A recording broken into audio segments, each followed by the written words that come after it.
Les pompiers de la zone Val-de-Sambre ont décidé d'envoyer du matériel en République démocratique du Congo, un pays touché par de nombreux feux de forêt et où les services de pompiers sont quasi inexistants.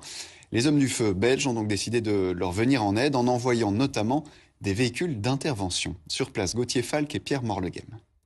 Alors voilà, ici ce sont les 3 véhicules qui sont destinés à partir donc dans le sud Kivu.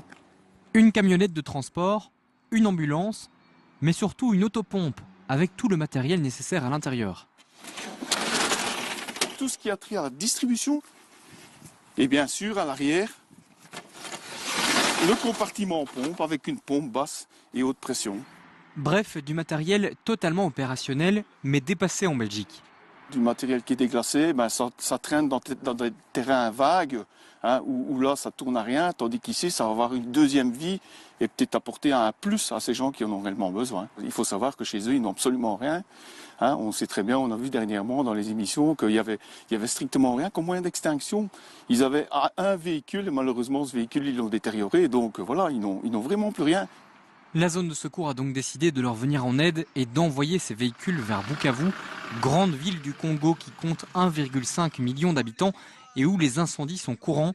Tout sera envoyé par bateau à 9500 km d'ici. Et dans cette livraison, il y aura aussi des équipements.